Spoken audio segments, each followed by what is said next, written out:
Uh. Make sure I hit record.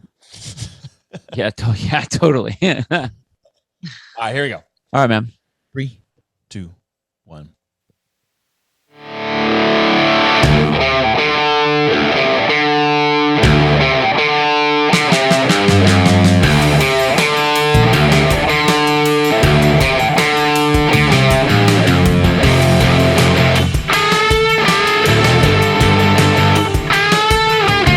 Welcome back to Get With The Programming. I'm Chase Ingram. I'm Captain America. And along with me is Bill Grundler. Wolverine.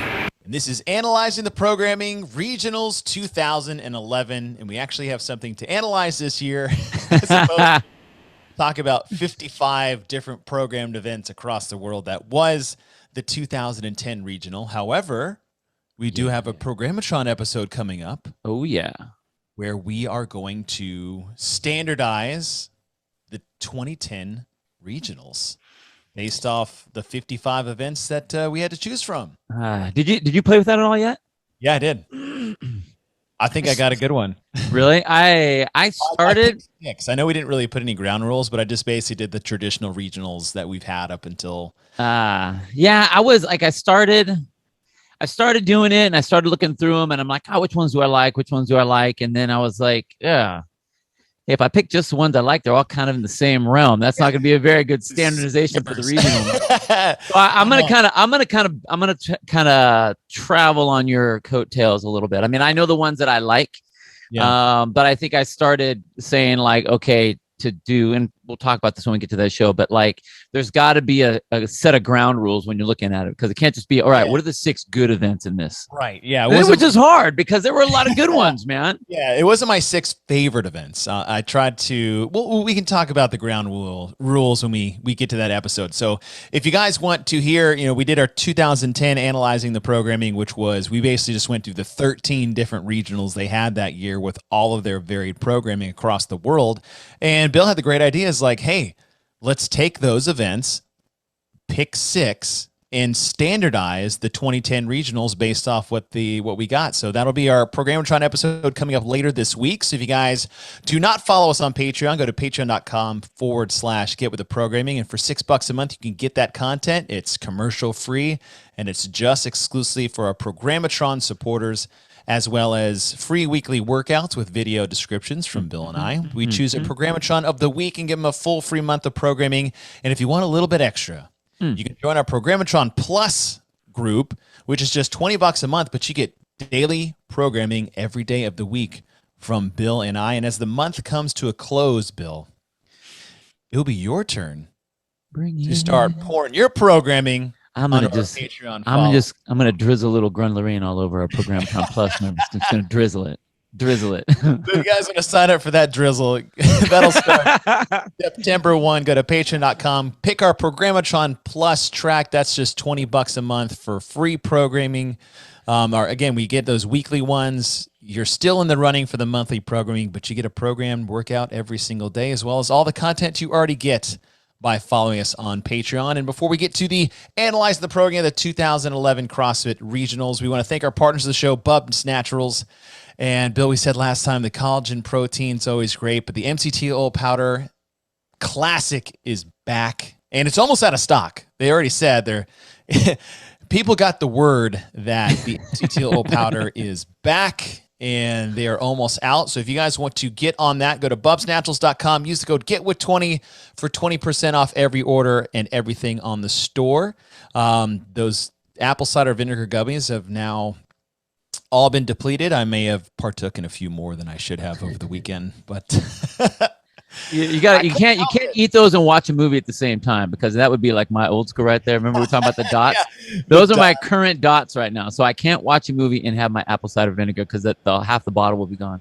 Yeah, I had a few people reach out and be like, "Don't you dare hate on dots." Don't you? Yeah, see, they know what's up. I just, that to me, it was I have a different dot experience than Bill does. It's all right. Dots are good. It's okay. Bill, as we get close to September, at my gym, we're on a deload week. We just finished our 12-week training cycle, and we're doing a deload week, which some people's like, this is a deload week? It's like, well, it's not a rest week, but, we just don't have all the extra fluff that we usually do. And we start up in a week. And I said, we've talked on and off. It's like, I've really taken a lot of time off relative to basically, what my normal lifestyle is, right? It's like I usually train 5 times a week, anywhere between an hour to 90 minutes, and I really haven't done that at all recently. I mean, I feel like you've been in that that boat too. Maybe. The open's coming around the corner and my body's feeling a little bit better. And I feel like, the outside world got a little bit away from me for a few months there. I mean, you have your affiliate and you've got all your life things that have been going on. And a lot of times, I follow routines just like anybody else does. And I hit my 6-month rut of training, but I want to get back into it. So I think when we start our new training cycle, I'm going to commit 5 times a week. Strapping on that master's outfit. Oh yeah, and I'm going to Element 26, and I'm ordering a couple extra accessories for the new training cycle. So if you guys, I know Underdogs Athletics is starting a new one. They've been promoting that recently. But if you guys are in your gym or whatever, and you want to turn over a new leaf before, say, January 2022, don't wait that long. But if you want to do yourself a favor, how about your own little starter kit? The Get Back Into It starter kit. Get some grips. They should do that. Oh, hey. They should totally do it. They should have the Masters starter kit. Oh, yes. With the thumb tape, the belt, the grips, the sweatbands. Like supplements, they'll do like bundle packages. They'll do that for like home gym stuff too. Like, other fitness companies will do that. They'll do like, here's your little starter pack for your home gym. Here's the Element 26 starter pack when you turn 35. Like you could do the new to CrossFit starter pack. There's like a pair of grips, a weight belt, and a jump rope. Maybe knee sleeves. Oh, yeah. Dude, of all the shitty slogans we've made for these companies, it's about time we had a good idea. Well, until they create their own for you, if you want to get on that yourself, go to element26.co, element26.co, use the code GETWITH15, and not only can you get yourself a little grips, thumb tape, weight belt, starter kit, if you want to get back into CrossFit or get back into your routine like I am, make sure you can use the code GETWITH15 for 15% off every order on the site for U.S. orders. The thumb tape is now it's like a... It's like gold, man. It's like gold. Seriously. Like a precious metal. I mean, gold. I don't want them to do this, but they probably could raise the price, supply and demand kind of stuff. All of a sudden, a roll of tape is worth $35. You're like walking in with like a trench coat. Hey, you want some tape? Got some tape. Got some tape over here. Hey, you. Hey, want some tape? Got some tape. Just walking the streets. Hey, I noticed your thumbs look a little ragged over there. You want some peddling some Element 26 thumb tape? You want white? You want black? What do you want? What do you want? Which one? I got what you need. I got what you need. Oh, I can't. I wonder if maybe we can start to like customize some stuff. I can see that. I'm just waiting for the blue tape. You got your black tape, so yes, I do. you're good to go. I'm waiting for my blue tape. But it's been great. They've been super great to partner with, and I absolutely love every product they have. So go check them out and use the code GETWITH15 and do yourself a favor and get 15% off your next PR with Element 26. And as we get ready for, did you know that the Legends Masters is having their like online qualifiers starting? Yeah, dude, that's it. We are in the online qualifying season right now. Right before the Open, it gets, I know, totally. But that's exactly what happened. I mean, all these online qualifiers, you got to submit a video. You have to, they got to be able to see what you're doing.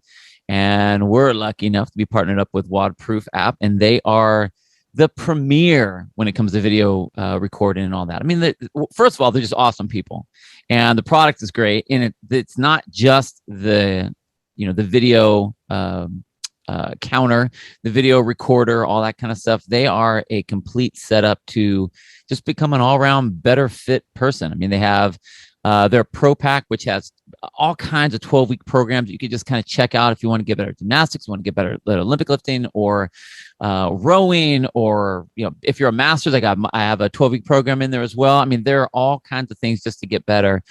So if you are in the early part of the season here, just like you were talking about the early part before the open, you want to kind of prep yourself for that. All kinds of online qualifiers are coming on. So make sure you get your WODproof app so you can use that for the qualifiers, and subscribe to the Pro Pack so you can increase your abilities and whatever your shortcoming might be, whatever your weakness is. You got to work on those weaknesses right now so you can use their different programs to do that. The Pro Pack is $9.99 a month, or you can use our code of GetWith for a 20% off a 3-month subscription, which is really nothing when you go and look at it. But it's so good, man. It's been really fun to do that. Those people are awesome. Those people are so good. And we're gonna hop on a podcast with them soon, aren't we? Yeah. We're supposed to be setting it up sometime this week, so it'll be fun to hang out with those guys and just talk about their stuff and our stuff, and just kind of wrap out with them. It's gonna be good. Yeah. So if you guys want to hear us blab any more than we already do, they'll do it off their app too. So if you guys don't have the app but you want to listen to the podcast, download that app where you can get the podcast for free to listen to that. Right? Yeah. Good stuff. Get with. Well, let's get with the programming.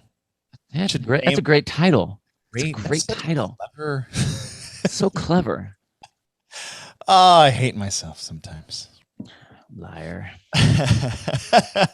All right, so this episode is on the 2011 CrossFit Regionals. This was the first year ever where they standardized the programming across all regionals across the world, and the world.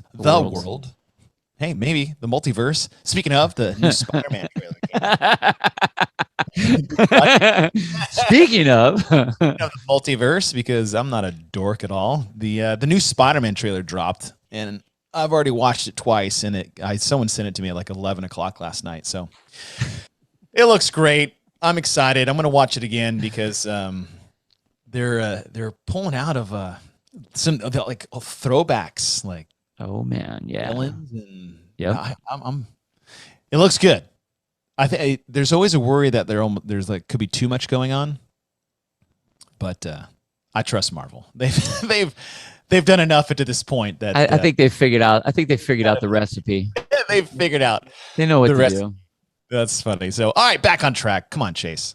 Programming, not Spider-Man. Get it together. Gosh. So what we're going to do, we had 6 events. It's 2011, and it was 3 days long, 2 events each day. They had cuts. I bet you guys didn't know that. Everyone freaking about cuts at the CrossFit Games this year.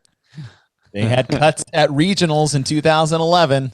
So not a new thing, you guys. And they didn't change the scoring system, and it made a big difference. Yes, it did. It was like, well, I made it, and there's nowhere to go because there's 10 of us. But we're going to go through event by event and talk about the programming, analyze it, and see if it was a decent test to qualify a brand new field to Carson, California. So we'll start with event number 1, the row handstand, or the run handstand push-up in row. It's a 1,000-meter run-ish, depending on where you were. 30 handstand push-ups and a 1,000-meter row. And it's funny to look back on this one, and you're like, 30 handstand push-ups? Yeah, seriously. Why? You're like, well, back then... Dude, that 30 hands... Yeah, I mean, if you look at like the time frames of each of those 3 pieces, okay, the run and the row, all right, you're going to be, pretty close to that, pretty similar. But that handstand push-up now, it's like that would be a joke. Be like, okay, there's going to be a minute maybe for some people that are out there. 3 to 4 minute run, 3 to 4 minute row, and a minute. Yeah, but back then, oh, dude, like that was a big chunk and across the board. I mean, whether it was our region, and I actually got to go around to a couple of the other regions and do the either commentating or emceeing at the different things. And that nailed everybody. That 30 handstand push-ups doesn't seem like much, but dude, that crushed people. Yeah. It was crazy. Well, it's funny is in the workout description, there's a line that says, oh yeah, the standardization. Yeah. Complete a single handstand push-up, they will receive a DNF and will be eliminated from the competition. Like that was a threat back in the day because some people literally could not do handstand push-ups. And the crazy part is that You know, we talked about all the different handstand push-up standards they've had in the open throughout the year. And the standard they had here, it was one ab mat between two 45-pound plates. Yeah. That was it. Yeah. Hands roam where they may roam. I think the only rule that you couldn't put your fingers. No, you couldn't have your fingers off the plate. You couldn't have your fingers in the hole of the plate. Yes. They had to be on the flat piece. What I thought was funny was this. One of the things on there, so they said kipping is allowed. Cool. Because we're brand new at this. But they have a line that says the legs can bend together, but not one at a time. Who the hell is going to do a single leg kip? I've seen that before, though. Well, so have I. But why would you think that would be something that hey, okay, you can kip with both legs, but we will not let you kip with one leg. You can do strict, but you can do full kip, but no half kips. Really? What would that? I wonder what they were thinking when that was in there. And this is what's so funny as we go through this stuff is CrossFit is learning on the fly of, okay, where is everybody and what are they doing and how do we keep it as consistent as possible? So, we'll go through these descriptions and we'll see stuff like that. Even like this, if your legs are straight, your feet can slide up the wall. Which we ended up taking that over the next couple of years. And it's like, all right, cool. I'm going to slide my socks over my heels then. Yep. But that wasn't here. We didn't think about that yet. We just said, but if your legs are straight, we'll let you slide your feet up the wall. Okay. Whatever that means, but fine. That sounds good. I'll slide up and down this B. I'll slide up that wall. You watch me slide up that wall. Oh, it's so funny. And you guys got to remember as we're talking about the programming here is this was 2011, which math wise is 10 to 11 years ago. Yeah. Yeah. And, they said you're allowed to kip, and we didn't know about kipping handstand push-ups until this event was announced. Right. We're like, you what? I mean, you're like a CrossFitter. A CrossFitter for CrossFit movements to me is like a state fair food booth where they can feel like they can fry anything. And I feel like a CrossFitter is like, I can kip that. Totally. Kipping is the frying. Is that what you're saying? I can kip ring dips. I can kip those. I can kip burpees. I can kip my muscle ups. I can kip. I'll kip this jerk. Yeah, I can kip a push up. I can kip a thruster. There you go. Thruster jerk. That was a thing that they had to get rid of. Oh, at this regional, by the way. Yeah, totally. Okay, so what we're looking at is, two monostructural movements, 1K run buy-in, 30 handstand push-ups, 1K row buy or cash out, which was just, this one hurt so bad. It was so bad. I remember this. I remember on the row, I didn't even use my legs. My legs were so shot. And the rowers that were around, like in Southern California, I mean, there were a handful of rowers that just kind of were wandering around and stuff. And I remember someone coming up and them basically saying what the hell did you do? What was that? I'm like, I don't know. I was trying to go fast. And they're like, dude, everything you did was wrong. Okay. Note to self. And I all I remember was, I got this great idea. I'm not going to use my legs because they hurt really bad. Because I didn't know that was a lot. A lot of that came from the kipping handstand push-up. You don't really think about how much leg. Yeah. If your shoulders are done, you are launching. It's like doing broad jumps as high as you can, or box jumps as high as you can every single time. So your legs are done after your 1,000-meter. We were sprinting, man. I was out there with everyone on the track, and you're going for it. So you come to the row and you don't have a row. It was, oh man, it was a trip. But this was a really good one. I like the way it was set up as far as starting off with your endurance-y setup. I mean, you have that longer event, even though there was only a 15-minute time cap on this. I mean, so you look at the pieces, you see it's monostructural, you know that it's going to be a longer one, but it's really not that long. I mean, it's a long sprint, I guess, which is shitty. This would be way worse to do now. Oh, dude. Because before, you didn't really send the run fully because of those handstand push-ups, right? Everybody, your whole goal there was to not go to failure or to go at the very end. Right. And so you had to play this game of breaks. It's so funny to say we're trying to manage 30 kipping handstand push-ups. I know. Now, honestly, the volume of equipment and equivalent of what it felt like, I would almost say 90. Yeah, I'd say that. I would say that for sure. because I was doing like sets of 3s and 5s, and I was trying to learn how to kip, and everybody kipped the wrong way back then because we saw someone's video, and what we thought it was I started from the top and I bounced off the bottom like a basketball. Oh yeah, yeah, yeah. And you're like, oh, no, that's not how you kip. You start from the bottom. Like you kip off the ground, not into the ground. You are not a basketball. Neck is not that. That's some part of the growing pains, no pun intended, of CrossFit and CrossFitters was learning how to appropriately do that. Yeah. It just looked stupid the whole time.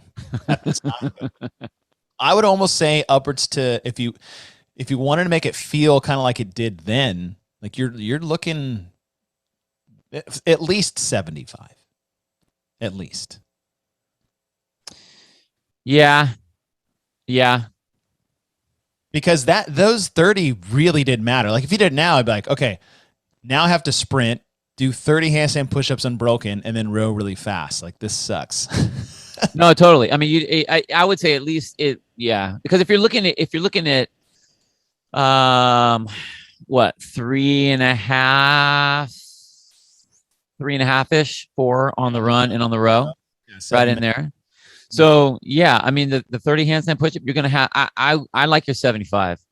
If you want to at make least 2.5 that, yeah. Even, yeah, because the run and the row are the same time domains. Yeah, the handstand push-ups then was close to. Yeah, totally. Imagine doing 30 handstand push-ups in 3 minutes. Oh my gosh. But that was the thing is like, okay, if I can break 10, then I know I'm going to have a good time. But yeah, what I liked about this one is at regionals, you always wanted to start with an event that was pretty engaging, right? And I feel like they did that for a while where, we had this one in the future event ones. If you think about them, like there were some pretty like exciting event ones, and that just sets the tone for the weekend. I thought this was really cool because we're like, oh, we're running. Yeah. And we got a new handstand push-up standard. Yeah. Handstand push-ups were still relatively new in competition settings. Yeah, 1 or 2 years. I guess 2009 was the first time they were programmed at the games. But yeah, it was good. And after we go from event 1, we go to event 2, and we have our strength event. Well, one of them. our isolated single modality strength event. And it's the thruster ladder. Yeah. Now, the thruster ladder was 20 seconds to lift and then 10 seconds to rotate, that traditional kind of ladder position. Men started at 155 and it went all up to 295. Women started at 105 and it went up to 185. And the hardest part for me, and I wonder how you feel about this, was not the movement itself, but what they were requiring as a good rep and what you could not do.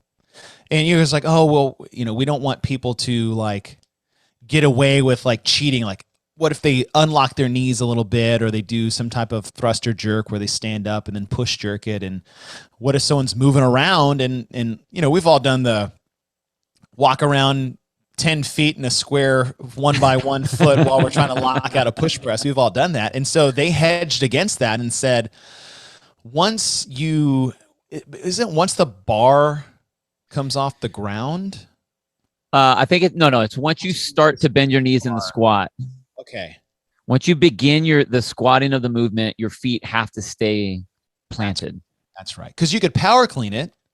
Yeah. But you didn't have to go right into it. You could power clean it up. So once you start your descent, you have to continue. And your feet were not allowed to move. Yeah. At all.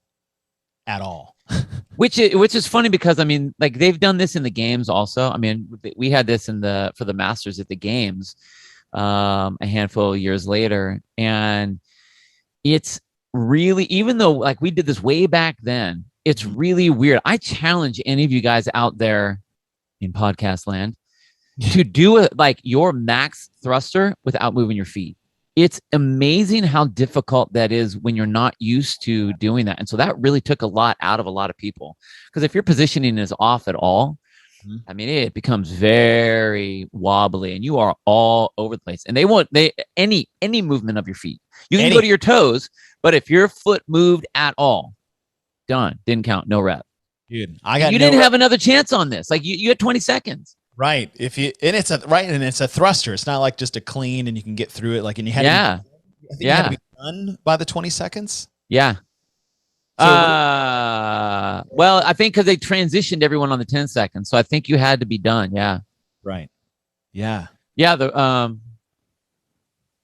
Within the 20 seconds. As long as they successfully perform the rep within the 20 seconds. Within the 20 seconds. Yeah. It was crazy. And, when I was doing this, I got no reps at 215. Like, I knew I could do 225, and everybody was failing there. And I was like, that was the number. I think that was a number across the board for everybody. 25 was like, if you could get at or above there, you put yourself in a good shot to make the games that year. Which is funny to think about now. And at 205, I caught it a little forward. I still got my feet didn't move, so I overcorrected on 215. So I caught it really far back. Oh, yeah. As I was pressing it out, my right foot stepped back a half inch. Yep. I was losing my balance. No rep. Done. Done. That was it. Yeah. I had the weight, no problem. 225 was the number I knew I could hit, but I wanted to see if I could do 235, and I got no rep at 215, and my time was up. Yeah. That was it. That was so funny. That sucked. But but that was it. So that's our heavy one. So we went 2 monostructural. Like I said, the time frame is somewhere south of 10 with the gymnastics pressing. And then the second event is the thruster one, which is the squat and press overhead for a heavy lift. And that was the end of day 1, which is really say out loud. So we come back for day number 2. Now, how many people were competing here? Was it 60? They took the top 60 from every, because we had the open. This is our first year of the open as well. Let's see. I'm looking at They took the top 60 men and women. I think so. I think in California, I think we had 45 or something like that. Well, we also had, how many different regions did we have this year? 17? Is that? Ooh. Because these were like our sub regions. Oh, yeah. Then you had NorCal, SoCal. Yep. We had South Central, North Central. Central East. Let's see if I think I had all those little subdivided regions. 1, 2, 3, 4, 5, 6, 7, 8, 9, 10, 11, 12, 13, 14, 15, 16, 17. Yeah, 17. Yeah, 17. And we forgot to lead off with that. 17 different regions. And I know in mine, they qualified 60. Okay. Yeah, I think we had 45. Maybe it was 45. I thought it was 60. Well, I'll look yours up right now. What was it? South Central. South Central. You guys had, I see 46 on the list. Oh, maybe it was 48. Okay. Wasn't 48 that weird number that they had? It could have been. Something like that. It was a lot. And especially with 17 different regions. So basically, like anybody could go to regionals. RX or workout in your gym, you probably made regionals back then. Okay, so event number 3, and the number that competing is important because of the cuts that we ended up having. 20. It's your favorite one. They should just name this the Achilles heel. 21, 15, 9. Deadlifts at 315 and 205 and 30 and 24-inch box jumps. Yep. I hate this event. And I'm being very subjective. This event totally derailed 2 CrossFit Games journeys that I had in hand and lost because of this event. And it's the event, not the event during it, but training for it, that has given me the back pain I have today. That's unfortunately damn near permanent, but we call that a scar. Yes. It's a wound that just won't go away. Call it a debilitating injury, but we can go with scar. That sounds nicer. Chicks dig scars, so it's okay. The problem is you can't see this scar. It's internal and it's emotional. Like I just have a very big problem with this workout or any combination of deadlifts and box jumps. But when you look at it as a whole, 2159 deadlifts, box jumps, they've done this one before. We've seen versions of this over the years. And, this is a heavy deadlift for 45 reps and a high box. We haven't seen deadlift weights officially programmed like this since this is the weight that got they passed weights down from games. Yep. And this was that deadlift weight they had at the CrossFit Games. I believe it was event 4 or event 3. That 7-minute AMRAP of deadlifts. Deadlifts and the pistols and the double unders. Double unders, yeah. Yeah. Everybody's doing deadlifts and lifters because the damn pistols. Yeah. But and a high box 30 and 24, and this is a nasty couplet. I will say this as much as we talk, because I do not do well in this event either. I can jump, but I just can't. This one just is not good for me. With that being said, it is a beautifully programmed workout. Yes. The rep schemes, the weight, I like the fact that it's heavy. The 315 is heavy. I think that the women's weight is starting to creep up. So they had 205 here. I think eventually it got to 215. The next time that they did it in regionals, which I think was 2013. So I like the fact that it's heavy. I like the fact that the box jumps are high. Like this is, it's aggressive. But I think, especially at the time, this is a great event to see as a qualifier to see people who should be going to the games. Once we got to 2013, you started seeing people using this workout in their training, and so they started to find some little shortcuts.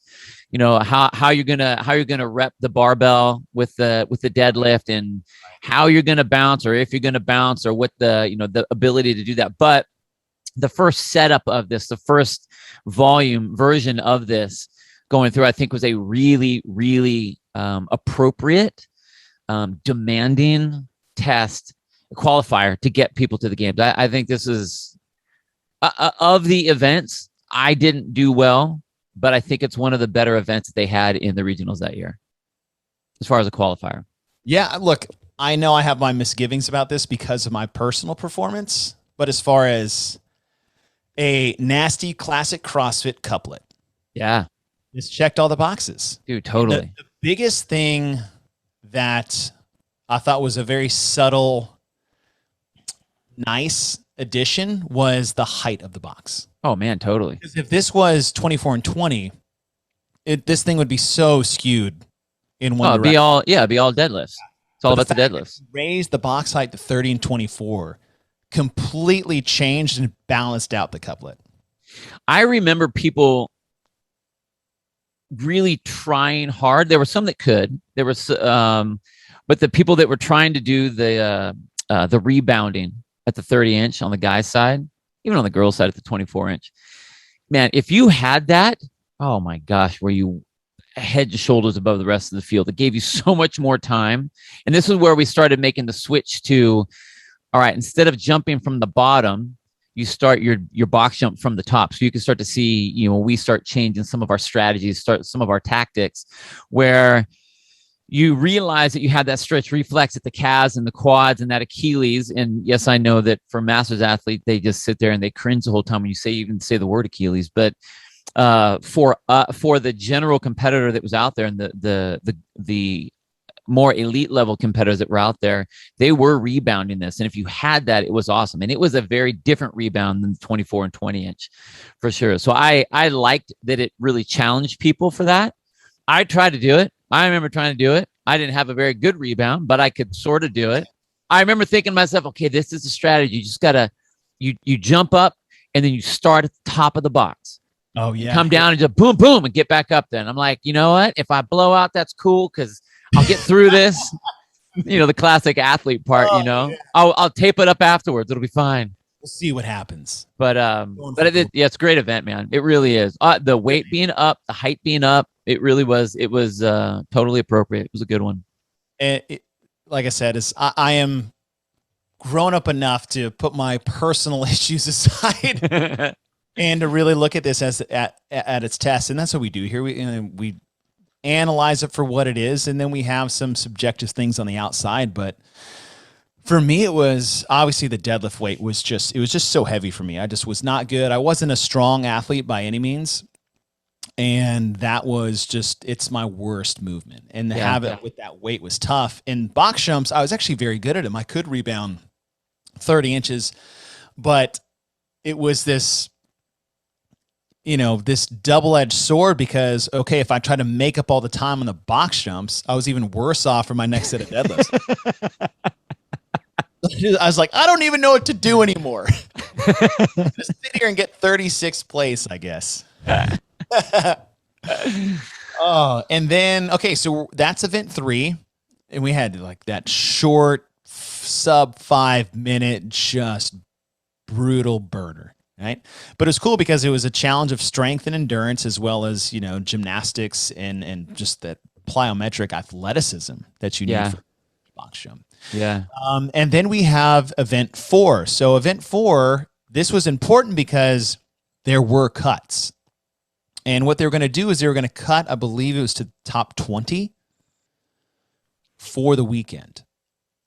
And what was tough was it top 20 or top 10? I'm trying to pull it up right now. I want to say, where's that one? Might have been 10. Does it say? Trying to go through all my pages here. I'll pull it up. I'll pull it up in a second. Keep going. And so there was cuts looming on the final day of competition, and we were like, oh man, there were no cuts in 2010. There are also like no rules. Right. And the scoring system was also standardized, and what they used at regionals was the same thing they've basically been using since Open and Games in 2010, where you got the same number of points for the placing at which you got, and the lowest points wins basically. So if you get first, you get 1 point. If you get 30th, you get 30.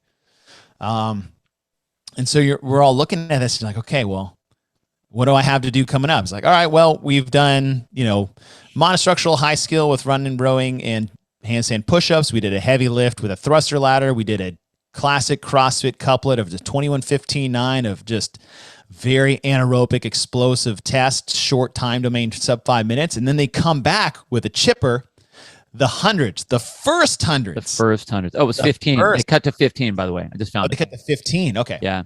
Okay, so they cut to 15 from 45 to 48, depending on how many they had coming in.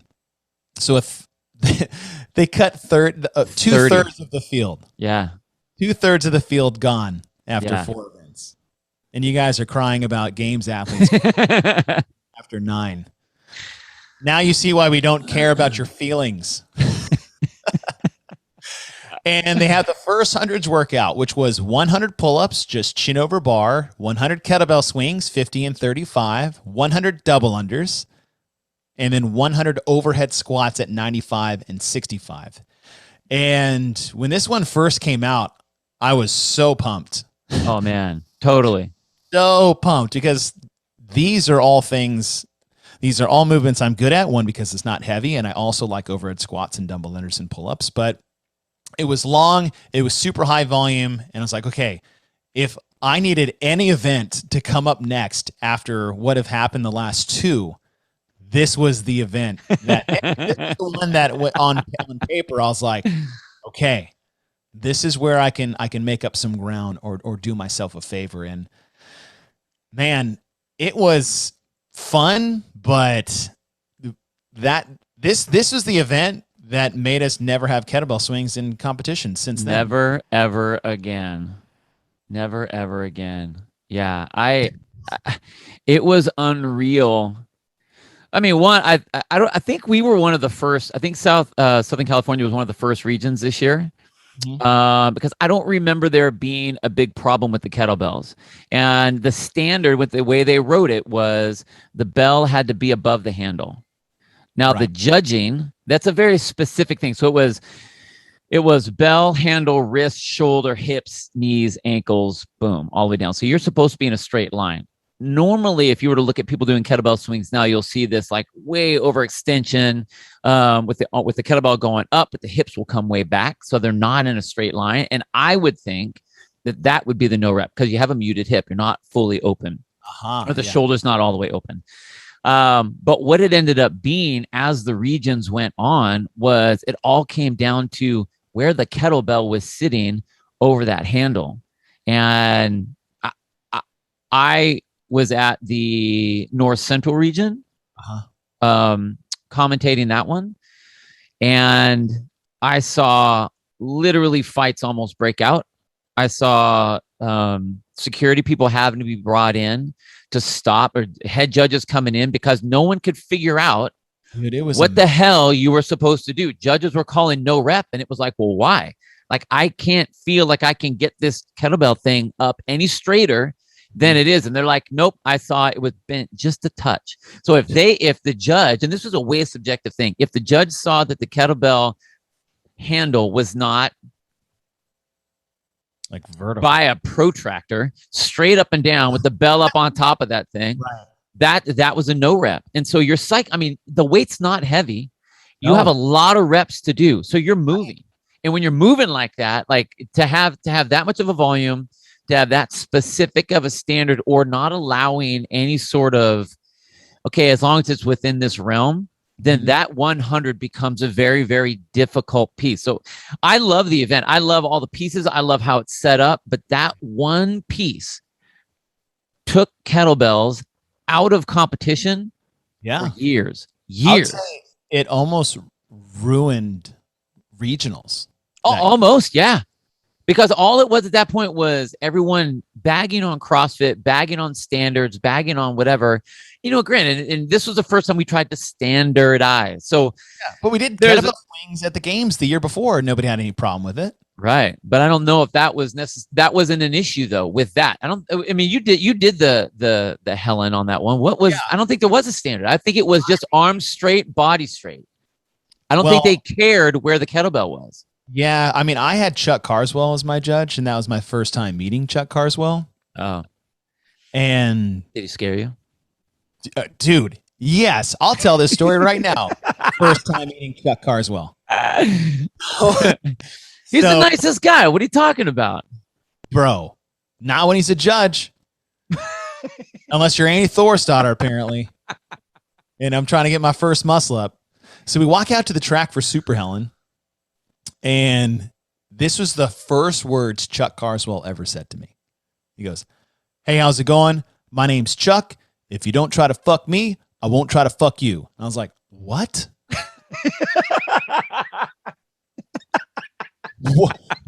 who are, like, Chuck is already an opposing, scary figure to begin with. He's just, if you're talking about just he's a big dude, man. Totally. Big dude, and he's he has a vibrato, and Chuck carries this aura around him at all times. And when you get to know him, like he was in like Chuck Judge mode.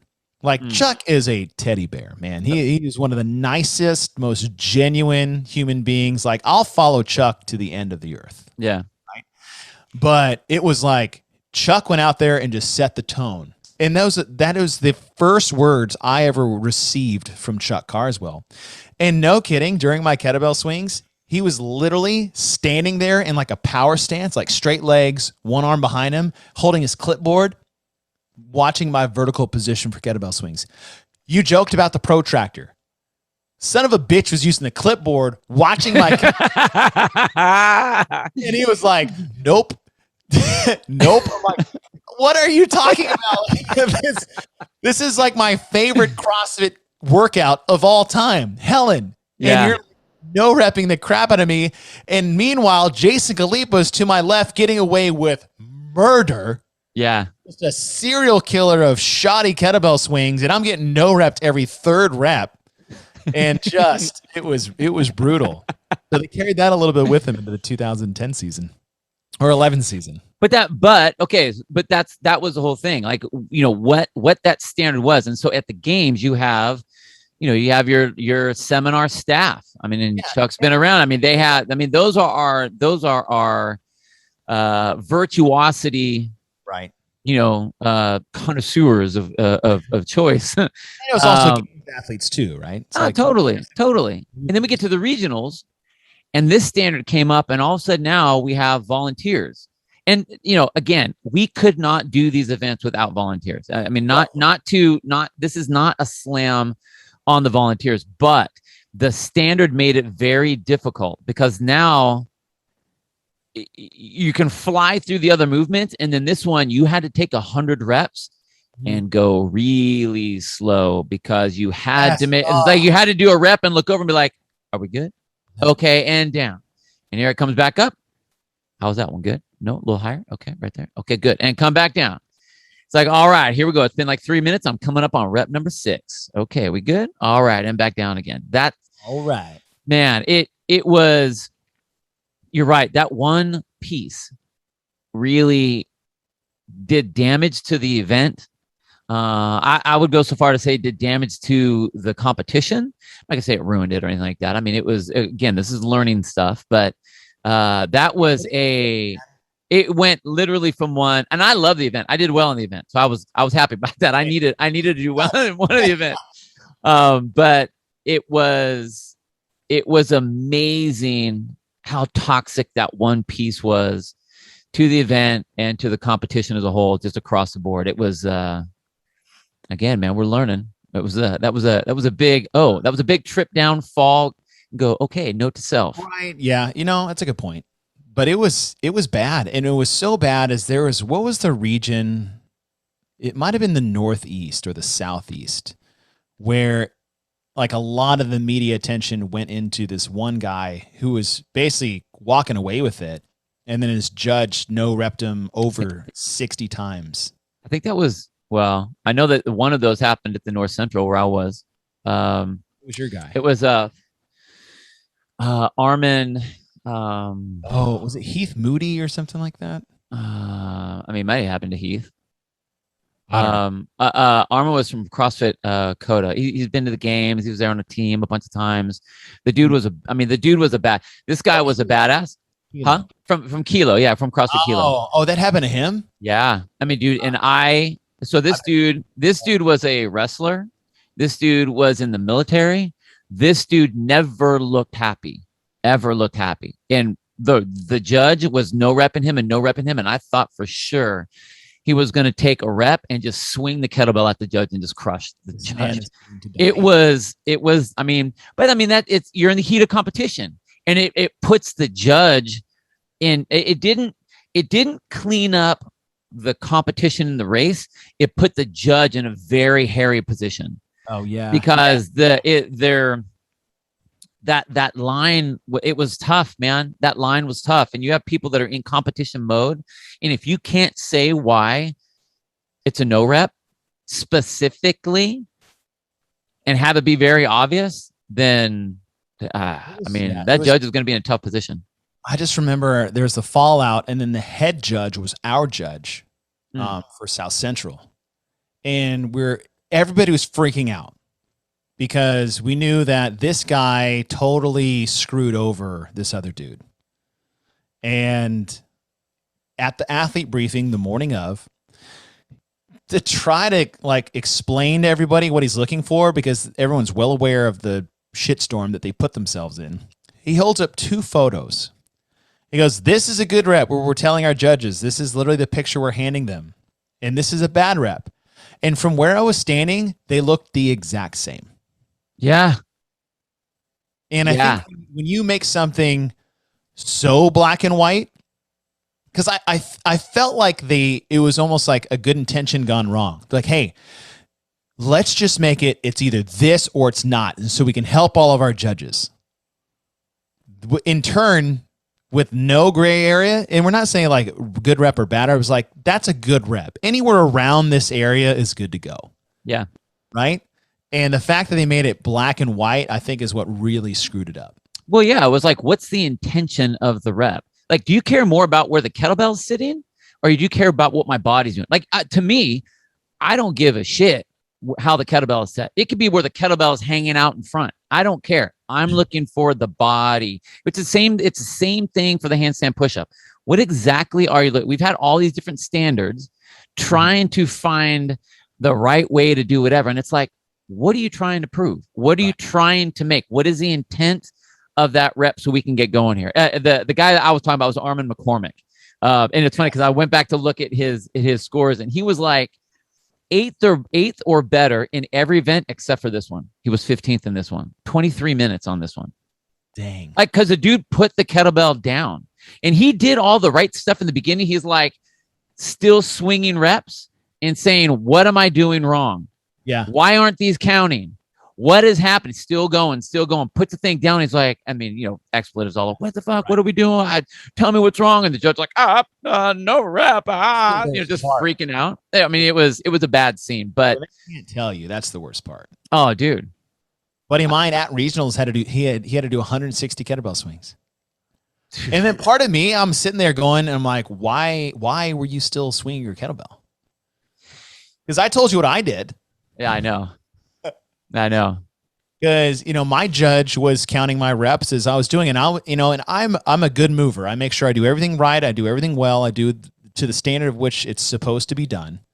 And my judge was counting them. But every time that head judge walked over to me, I put my kettlebell down and looked at him and just waited for him to leave.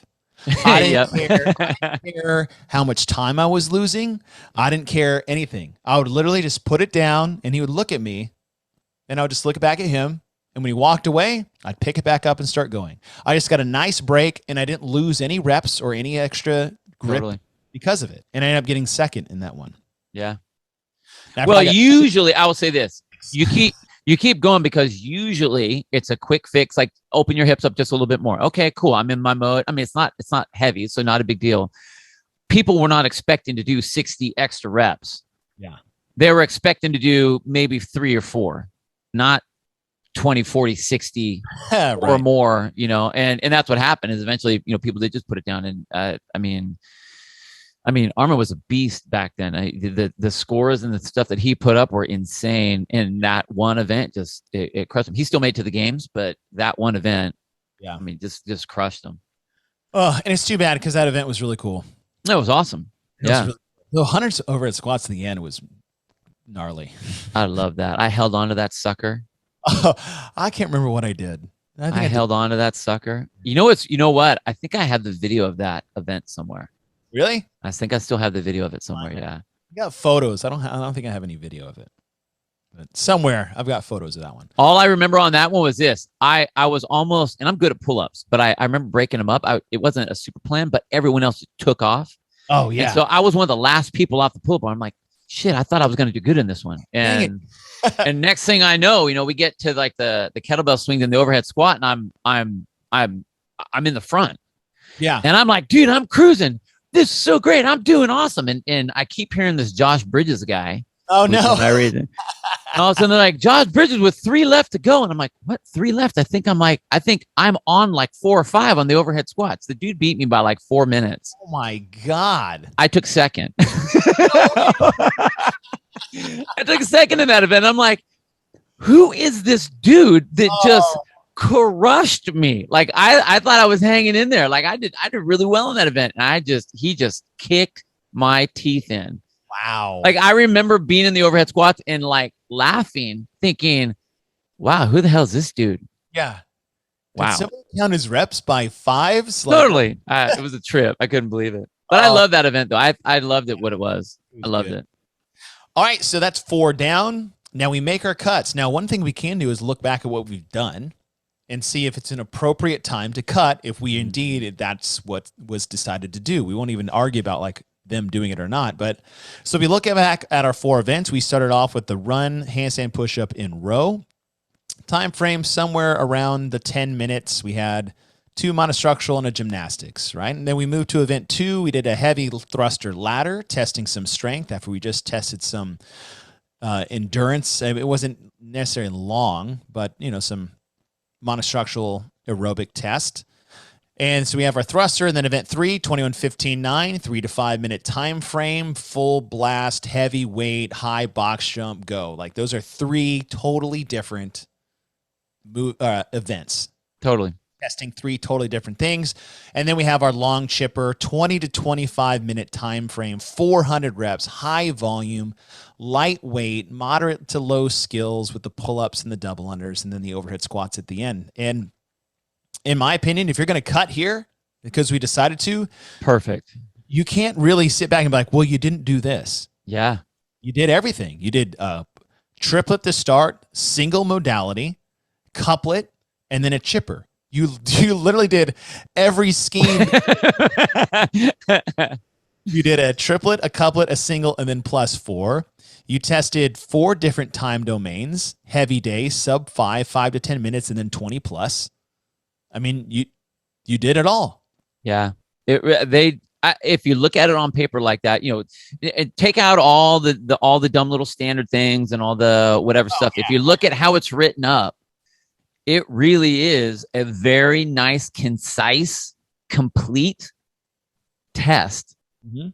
And the events that they had, I mean, were I think very, and I said this before about the deadlift part, very appropriate for trying to filter your athletes to get to the games, where you can open up the book, kind of pull the curtain back to do a bunch of other things. This was a very good way to look at all the athletes that we're getting, all 17 different regions, and go, okay, now we have some people that all have the same level of fitness over this particular line, and get them in there and all match them up. And that I think that was awesome. That was awesome. I agree. I mean, and if you also look at the field at which we had, just a bunch of amateur CrossFitters. Totally. Amateur CrossFitters. So if you couldn't make yourself get in the top 15 after those 4 events, you didn't belong in the top 15. Right. There was nobody that was left out. No. There's nobody that was left out that should have been in there. Right. With these tests, which is kind of cool. I haven't really looked at these events, honestly, since we did them. Yeah. Now that we're going through it, I'm like, they did a very good job. They really did. All right, so we move into day number 3. Event 5, Amanda. Oh, you beautiful, beautiful workout. 975 muscle ups and squat snatches at 135 and 95. And this was that classic where we take an event from the CrossFit Games and we drop it down to the regional level the year after. And secretly, I love this. This was the first event of the 2010 CrossFit Games. And this is just a fun event. Muscle ups, snatches, high skill gymnastics, high skill weightlifting and bar cycling. Again, the time frame is around that 3 to 5 minute range. Everybody's a little faster. Everybody's a little for some of us. For some of us, let's say 5 minutes, all right? And it's a different couplet and stimulus than the deadlift box jump one, even though it's a couplet, it's a barbell, it's a gymnastics movement. It's the same time frame relatively. Right. And someone commented on our YouTube channel is like, well, this is a 2-minute workout and this is a 2-minute workout. Isn't this the same person that should be good at him? I'm like, absolutely not. No, not even close. Perfect not even close. Example, me. I got nearly dead last in the deadlift box jump workout. I won Amanda. They're not the same, even though they're a couplet. The time frame, its stimulus design is the same. It's a weightlifting and a gymnastic movement. It's not all the same. And just to use itself as a black box theory there is like, I'm a perfect example of no, it's not the same. Yeah. I mean, the skills that required on this one are way different. I love the event. Back then, I was not good enough at the ring muscle ups. I could do ring muscle ups, but not at the level that these guys were doing them. So the squat snatch for me was not a problem. The muscle up was the problem. And I remember I didn't really know how to pace it well enough back then. It was like this I kind of had like a one shot, and then it was kind of like, all right, I'm sitting there staring at the rings. And then there were a lot of athletes that were in that particular realm. I remember Lindsay Valenzuela. I remember Becca Voigt. Those guys were literally writing stuff down on the black mat in chalk to keep them Wow. on track of what it is that they're doing.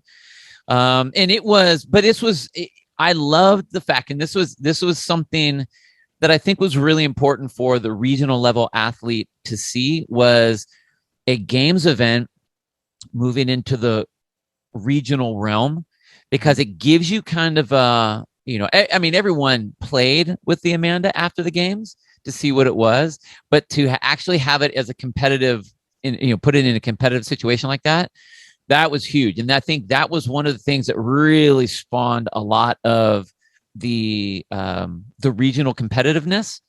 Was it really made you feel like, okay, maybe I didn't go to the games, I didn't make it to the games yet, but now this becomes a realm, and it's just below. And I don't mean like, and we're not talking minor leagues where there's a big drop off between the majors and the minors. I mean, you're right below those games athletes, at least back in the day. So this was, I think it was a great event to add to there. It was if you're going to make your cuts, and then that's now is your next group, right? Why wouldn't you have that? All right, you guys all made it. You guys all made the cuts. Let's have you test out a games event now and see where you are. Super cool. I mean, yeah, what better way to vet a group to compete at the CrossFit Games than to use a CrossFit Games event in the process? Totally. It was a test. Yeah, Bring this was test out. fun. Subjectively, I love this event. Just, it's super fun for me. I'm good at muscle ups. I'm better at snatches than I was in 2010. And I needed something good to just, make myself, hang my hat on something for the weekend. So coming out and winning that event that was pretty cool. Yeah. But I ripped the shit out of my hands. Like our hands by that time, because it was outside in Houston in May, or it was, oof. That never happened again. I think that was the year, I think NorCal did it, and it was raining. So they had to do like the deadlift box jumps in the rain and stuff like that, because they were all outside. This was one of the things with the standardization, was everyone just got a place to do it, whether it was inside or outside. Some places had them, some places didn't. The next year is when they started going like, okay, now we need to standardize the location. Right. Again, learning steps. Competition floor setup, because we doing our regionals is on like a black top at some random ranch. Yeah. In Humboldt, Texas. Like it was, you're right. It was, again, these are the learning years. These are the growing. And the things that we complain about now, like we didn't even complain about then. Mm-mm. You're like, oh, this. I don't even think we even knew to complain about them then. Yeah, no, we were just still like, do what? Sweet, let's do that. That sounds good. Thank you, sir. May I have another? Yeah. All right, so that's event 5, and we move into the final event of the weekend for the 2011 CrossFit Regionals, and it is a chipper. We already had the 100 chipper, now we have an ascending chipper. 20 cal row, 30 burpees. What is it? Was it to a plate? I can't remember. Yeah, you had to jump on 2 plates. They had 2 45-pound plates. 2 45-pound plates. Yeah. 40 ground to overhead with 45 and 35-pound dumbbells. And I didn't know the women used 35s. Yeah. I always thought it was 30s. 50 toes to bar, 100-foot overhead walking lunge with a 45 and 25-pound plate. I like how they give them 35-pound dumbbells, 35-pound plate for the overhead walking lunge, and then 150-foot sprint. And if you think about a fun march to the finish, slow ascend, build of drama and finish line, I think this was probably the last time we had. No, take that back. This was the era of which we had grinder finales. Yeah. Right. So yeah, I would say after maybe 2012 was when we started having like those fast ones. Yeah. Right? And so if we were to be later in the years, I could have totally seen 6 and 5 switched. Like, totally. For the exciting finales, right? Of finishing with Amanda. Whereas in these years, it was like, dude, we're going to make them earn. That's when the final events were brutal. Yeah. Like the hardest events of the weekend for a couple of years there was the final. Well, and I think a lot of that had to do with on the media side, there that joining of the media and the programming side of trying to figure out what does it look like and how we can showcase it. And CrossFit from here prior to this was as mean and gritty and it's just so painful and it's Pukey the Clown, it's all of this kind of like really really ugly stuff, like painful stuff. So part of us just innately wants to show that, Right. but it doesn't always look good on video. So I think that they found ways to show the drama, and not that the test could have changed. And I think that you're right. If this was 2 years later, they would have flip-flopped those. So you have more of the drama is in the sprint rather than the drama being in the long, slow grind where you're just seeing people just, mauled to death at the very end. I personally, I wish they would have done something else. I didn't really like this event. I mean, the event itself is fine. Yeah. But like we kind of already did kind of a long, a high volume setup like this. And to me, this entire event was like the toes to bar. I mean, back then, 50 toes to bar back then. Yeah, everyone was good for 25, and then all of a sudden it's like, oh my gosh, here we go. Well, those dumbbells wrecked us. Yeah. The dumbbells wrecked your grip. And we were already, I just remember my back, from the, and we just did Amanda, so pulling weight from the ground to overhead. And all the rings, hanging from the rings. And the kettlebell swings. Like talk about like a grippy regional. Yeah. Those dumbbell overheads were awful. Yeah.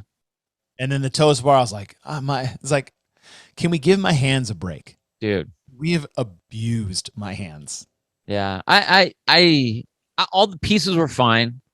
I mean, I did okay on this one. I remember specifically going through it, and I did all right. I remember the toes bar being, to me, that was the event. I mean, and I remember even switching on the ground overhead. I remember doing like devil's press style, without the burpee. Wide feet. Yeah, totally. Yep. Totally. And then I even remember, hopping in there because you could do it anyway. So you could get it to the shoulders and jerk it up overhead. So, I mean, I put a couple of those in there too. That was just you're just kind of cruising. But I remember the toes bar, just thinking it's the classic gymnastic, and we weren't used to competing with toes to bar with that many yet. Because the following year, we doubled it. But this was the first one where I was like, okay, cool, I'm to 30, and now I'm doing like twos. I'm like, I'm never gonna get through this goddamn thing. Like, what the heck, Oh, the one drop turn and go up. Oh, again. Totally, yeah. It's like one of those like ducks at carnival games where you shoot it and it goes ding, the other direction. Ding, ding. Yeah. I don't know. I mean, it was a fine event, but like to me, it was just boring. I felt when I look back at it now, when I look at everything else that was programmed, this to me is very unexciting, not necessary. Yeah. I don't go, I just kind of go, okay. All the other ones are like thumbs up. This one, It's almost out of place. Yeah. You're right, because I see, as we just did the build-up, right? I see event 1, I'm like, okay, cool. Get them started. Event 2, test the strength. Thruster from the floor. Event 3, CrossFit on steroids. And then event 4, I was like, good. Classic chipper style, high volume, unique test of moderate skill sets. And then event 5 is like short, high skill. Yeah. Something from the games. And then you see this one, and you're right. I can't really categorize this one to fit within the first 5 that we did. No, this doesn't look like it should be in the filtering system to put people to the games. Yeah. I mean, not that there aren't difficult pieces in it. And like I said, the toe to bar was a difficult piece, all that. This, to me, is in the realm more of qualifying people to the regionals rather than qualifying people to the games. I can see that. The only thing I felt about this one at the end, I feel like everybody had the same sentiment, is like this was just a test of resolve for the rest of the weekend. Because by the time I got here, I was so beat up, and unmotivated, and like things hurt, hurt so much that I didn't want to do certain things. Like, I did not want to go. I want to pull up bar again. Yeah. My hands were so messed up. And Yeah. this might have been just event 6. Let's just test your resolve. Maybe. Yeah, maybe. That's what it was, because the other 5, they all fit beautifully within each other. And yeah, this one is, it's funny how the final is the outlier of you're like, okay, it's an event. Yeah. Last one, I don't really see where it fits. Yeah. There's some redundancy in there. I'm with you. Yeah, I'm with you. I don't hate it. I don't love it.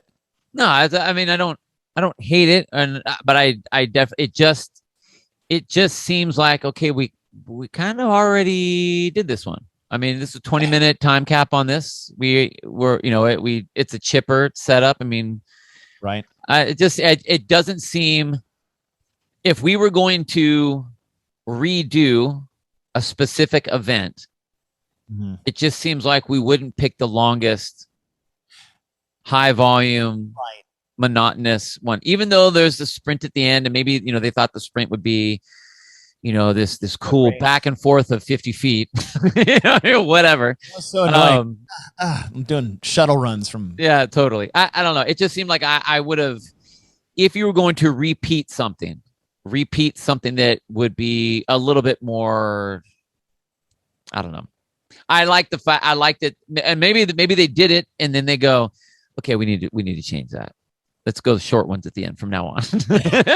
maybe that was a lesson. Who knows? Well, they didn't in 2012 when we get there. Oh my God. I know, totally. Finale was kind of the same thing, but yeah, I'm with you. I think the time frame that they didn't have a lot of is anywhere that 12-15 minutes. Yeah. Right. And so I think that's where it's like, okay, another 20+ minute, another chipper, another high volumes. Like, we already did that. We tested that. We have an opportunity to fill a hole that we haven't filled yet, and we didn't do it. Right. I could see that, because look, we already rode. Yeah. Totally. We've pulled enough from the floor. Yeah. So that, there's a lot of pieces in here that you're right. I was like, okay. But at the end of the day, when you look at who qualified to the games that year and you look at the events that they had, this isn't going to take away from that field, in my opinion, that qualified to the games. No, everyone, I mean, if you look, you'll probably see that the people that did well on event 4 that qualified through did well here. So, I mean, it kind of is what it is for the most part. And you're right. I didn't remember hearing about anybody losing their spot at the games because of this particular event. Maybe I'm wrong, but I don't remember hearing any big stories about that. I mean, if you missed out, you missed out, but that's called racing. But right. Totally. It wasn't like, oh, I couldn't do it. So this one really like dropped me out of the ranks. Yeah. In fact, I did really well in this one and event 4, and I still didn't make the games. All right. Well, that concludes the 2011 CrossFit Regionals.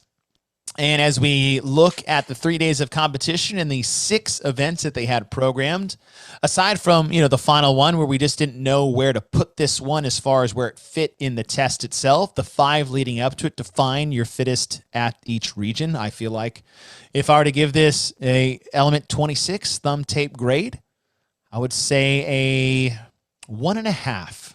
Ooh. I really like the programming from top to bottom. Some of the doc I give it is the event 6 kind of misplacing one where we had an opportunity to actually fill one hole that we didn't fill yet. So there was a missed chance there. And the kettlebell swing debacle across that had an effect on the competition. There's people that didn't make the games because of that. Right. And it had nothing to do with the programming. It had to do with an execution of. And the other is a scoring system. So when they cut from 45 to 15, they didn't change the scoring system. And so with the scoring system that they used is points per place. All right, well, if you made it into the last day of competition, no one's going to chase you down because the worst you're going to get is 15 points to your name. Whereas the days previously, you could have gotten 45. Yeah. Yeah. So that's where my half comes. But overall, I thought it was a fun test. It was a great first blush. Like, I'll probably get more critical as the years go on, but since this is the first year we standardize everything, I'll give it 1.5. I would agree with your 1.5. I think that if we took out the final event, I would be very close to giving it a 2 thumbs up. Okay. And I'd probably go like a 1 3/4 just because of the standardization debacle with the kettlebell swing. But if you were to take that out, I think that we are approaching pretty damn close to spot on for what it's trying to do. The last event, like I said, when we were discussing it, I don't think it added to it. I don't think it did anything other than just kind of splattered some points around, but it was kind of worthless. I really liked how, and whether this was a lucky first attempt of the 4 events being such a good complete setup and then making the cuts. Yeah. I thought that was amazing. However, it worked out. The fact that it did work out was awesome.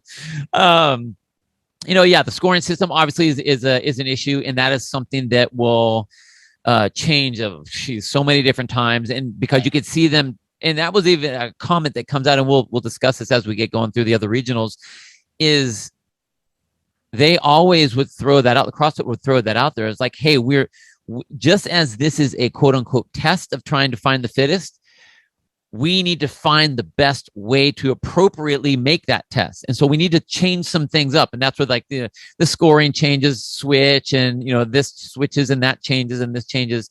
So I like the fact that I think 1.5, a strong 1.5 for a first attempt of standardizing and making it as, taking out as many variables as you possibly can to get the right people to the games. Overall, I think they did a great job. 1.5. Strong first year for these guys. Strong. Yeah. A lot like it was like the 2007 games. Yeah.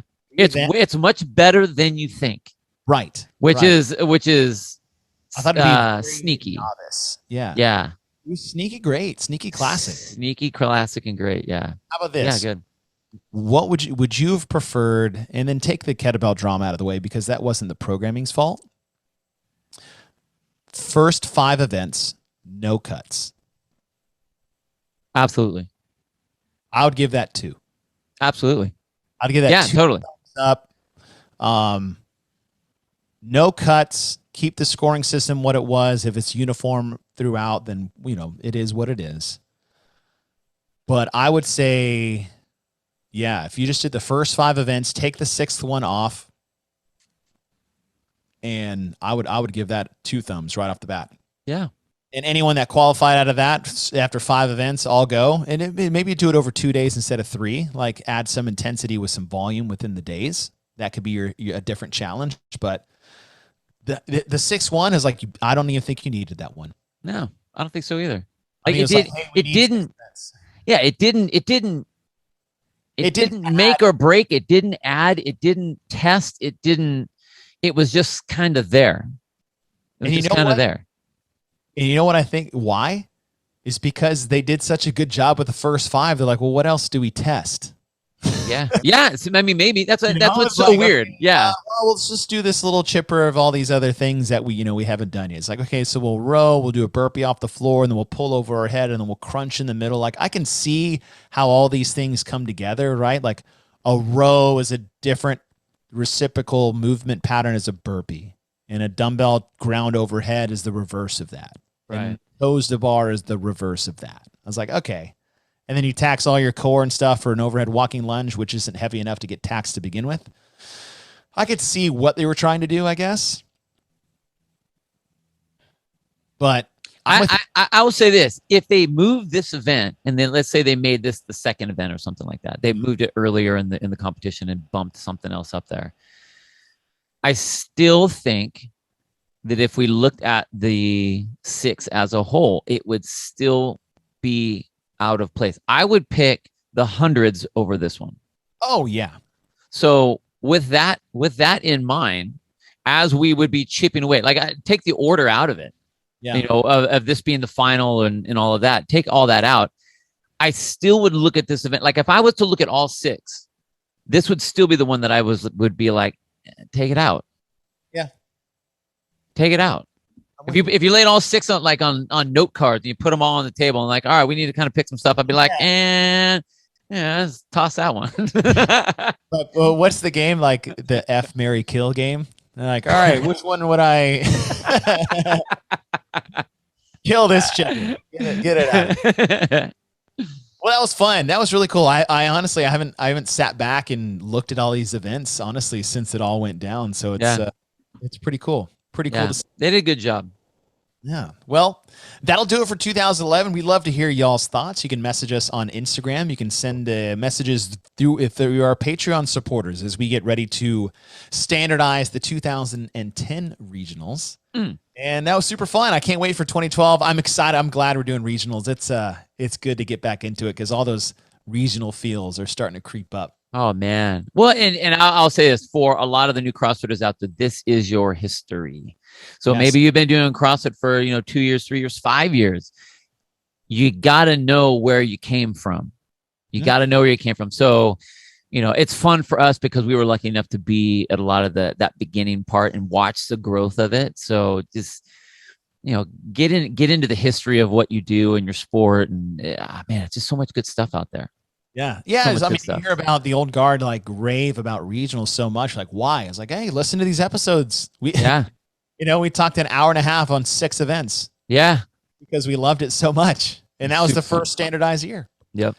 All right, guys, hope you enjoyed that. For our Patreon supporters, our standardizing the 2010 regionals will be coming up later this week, where we look at the 55 events and we make our 6. That would have been our suggestion to standardize the Wild West of 2010. But hey, bro, good times. Hey, man, good times. Good times. All right, everybody, you guys have a great week. We'll see you guys next time. Take it easy, guys.